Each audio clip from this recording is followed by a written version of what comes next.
WBUR Podcasts, Boston. I'm Daryl C. Murphy, and you're listening to The Common. Simone Rios. Daryl Murphy. Good day, sir. How you doing? Good to be here, man. From my closet to your closet. Yeah. Well, you have been so kind to bless us with your presence today because you've been doing some reporting on the Chinatown Community Land Trust. But before we get into that story, I want you to give us some historical context about the housing situation in Boston's Chinatown. Yeah, so I think that going back decades, housing has become increasingly difficult in Chinatown. I mean, going back to the days of urban renewal when, they put the Mass Pike through Chinatown practically and eradicated a bunch of the housing that was there. And then the forces of the market when rent control was lifted in the 90s, cost of housing has gone up and up and up. And it's caused people to look for alternative models to build affordable housing, not owned by the government, but owned and operated by the community. And that's where you have this phenomenon known as a community land trust. Okay, so tell us about the Chinatown Community Land Trust. How did it get started? I did a story a few years ago about them coming up with this idea. They formed in 2015. And the idea of a community land trust is that the trust, which is, a nonprofit, owns the land sort of in perpetuity, and they determine what is done with that land. So when I did my original story, the Chinatown Community Land Trust had tried to buy this property, 29 Oak Street. They were outbid by, I think, $300,000 or $400,000 by an Airbnb investor. So they lost their bid on this property, which was very disappointing because they needed a test case to show that this community land trust model could work, that they could buy land even in this crazy housing market. Right. But then the city passed a short-term rental ordinance. That was a game changer because it meant that all these people who were buying up properties to use them just as Airbnbs, all of a sudden they couldn't do that because under the current rules in Boston, you actually have to live in the building if you're going to use it as an Airbnb. So the person who had bought the property at 29 Oak Street all of a sudden wanted out, and so he put the building back on the market for $300,000 more. He eventually got $300,000 more than he paid for it just a couple years ago. And the Chinatown Community Land Trust now owns this property with 3 condos owned by first-time home buyers, and the trust owns the land underneath the building. Okay, so tell me about these condos. So there's this 2-block area. This is Oak Street and Johnny Court, but there are these 2 very small city blocks that are populated by these old kind of tenements, like things that you would have thought existed going back, well into the previous century. Anyway, the Chinatown CLT ends up paying $1.7 million for one of these little buildings. But their purpose was to sell it to people who were first-time home buyers who qualified in terms of their income. What they ended up doing was holding a lottery where more than 600 people applied. I talked to one of the current owners. He was number 112 in the lottery. So he was like, fat chance, I'm not going to get in. But they went down the list, and whoever met the requirements for income, again, first-time home buyer, they had to qualify for a loan, of course. And this gentleman was selected. His name is Eddie Hickey. Let's listen to how he feels about living in one of these places. The joke at work, I was like, I won a lottery, not the lottery, but a lottery. And it's pretty cool. Yeah. It's a literal lottery as well as a figurative lottery in the sense like he hit the jackpot. Yeah. Because he lives in a studio condo, it's less than 1,000 square feet, but he paid $167,000 for it. It was assessed at $500,000. If not for this community land trust, he wouldn't be able to afford to buy a condo in downtown Boston. Now, I will say there is a slight trade-off, just real quick, where the price that he can sell it for, if and when he decides to sell Yeah. is limited. So it can only increase from the $167,000 that he paid for it.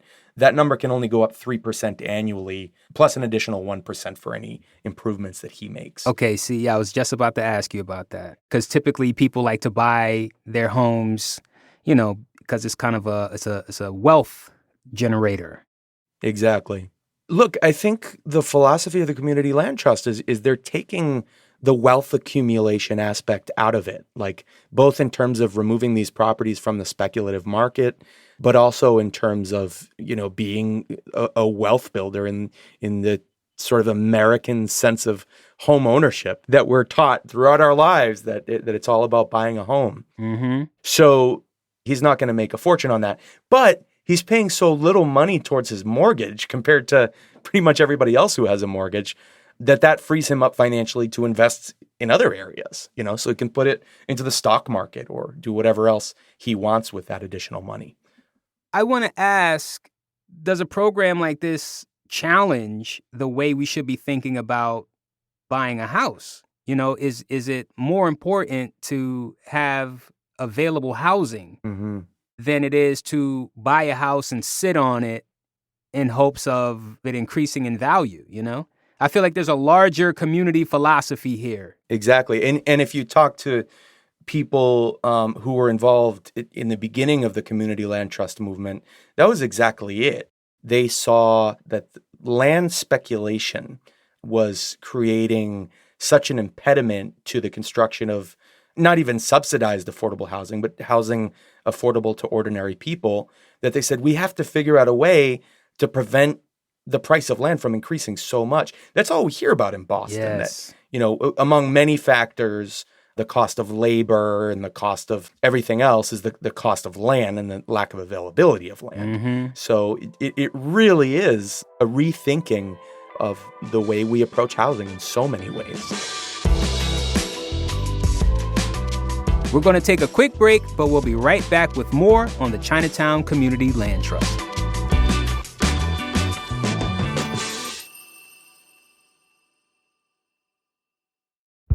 Did you kill Marlene Johnson?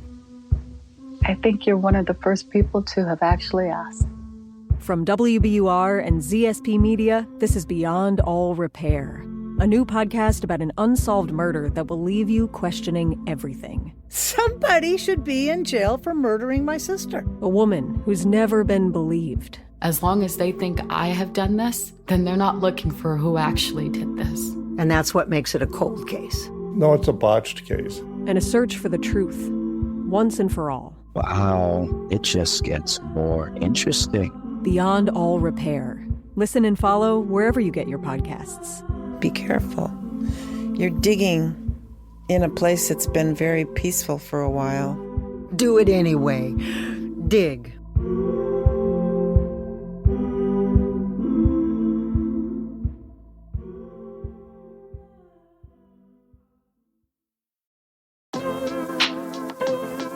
And we're back.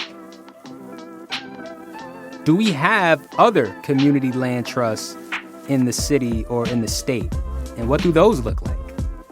Yeah, we do. Across Massachusetts, I believe the count is 16 community land trusts. And the biggest example is right here in Roxbury. The Dudley Street Neighborhood Initiative is a community land trust that formed back in the late 80s when parts of Roxbury were literally burning, vacant properties, derelict landowners, blighted lots. The city took ownership of dozens of properties through eminent domain, awarded them to the Community Land Trust. I don't know the full number of properties that were awarded in this way, but DSNI, Dudley Street Neighborhood Initiative, ended up acquiring a portfolio of over 230 housing units. Some of those are rental and some of them are for home ownership, and they're still building too. So yeah, there's, I think, 7 in Greater Boston. So this is including Chelsea. There's 7 community land trusts. The one in Chelsea doesn't have any property yet. The one in Chinatown, they own 2 properties and they're working on acquiring their third. And then in 2019, the Boston Neighborhood Community Land Trust formed. This was previously an organization that came out of the foreclosure crisis. They were trying to help people prevent foreclosure. and they ended up with several properties under the nonprofit, and they decided that a community land trust model would be the best way to continue this work.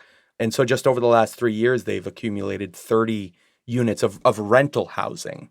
And actually, I spoke to the executive director of the organization, Meredith Levy, and she said, while it may be difficult to scale up this model because of the cost of land and housing in Boston, it really matters to the communities and especially to the people who live in this housing.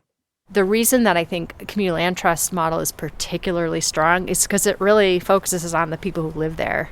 That's important. So you're flipping it. So people really have a sense of agency that this is their property. Whether they're owners or renters, it's still the sense of collective ownership. They get to be in charge of what happens. And so, Simone, I want to bring it back to Chinatown. What does the future look like for the Chinatown Community Land Trust? Because the market is so difficult right now, it's hard to imagine them getting much bigger. But there is another property they're in the final stages of acquiring, so that should come online soon. And then there's another property that they're looking at, which could be their fourth.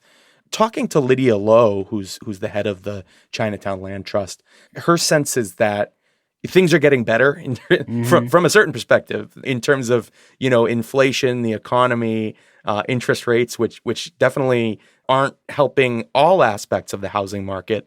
But she thinks that it's going to provide more opportunity for the land trust to be able to acquire properties in Chinatown. It's been really crazy trying to acquire other properties in this last few years. But I think that, with the higher interest rates and the economic situation, we may be entering a period where there's going to be less of that competition. Well, Simone, as always, this has been a pleasure. Yes, man. Thanks for having me, Daryl. Yeah, I'm really thinking about the land trusts, what they do, and what it means to have housing. What is the true purpose of housing? I'm thinking about that now. So it's true. It's true. I even think about it. I mean, I'm a homeowner, and I think about, well, what do I do when I sell my house? Mm-hmm. It's the presumption is that you want to make as much money as humanly possible. Right. As has always been the case. Right. But, there's other ways to go about it. You talk to the people in the land trust, and they're asking homeowners to consider them. And I think some people are doing it, actually. Some, conscientious community members, homeowners, instead of just selling to the highest bidder, they're planning on donating their properties to community land trusts. So that's beautiful. There are other ways to think about this crazy housing market. For real. Well, Simone, thanks so much for coming through. All right, man. Thanks for having me, Daryl. That's WBUR reporter Simone Rios. And that's our show for today. Thank you so much for listening to The Common. Make sure you hit us up on Instagram or Twitter at WBUR The Common. You can also send us an email at thecommon@wbur.org. I'm Daryl C. Murphy, and I'll talk to you tomorrow.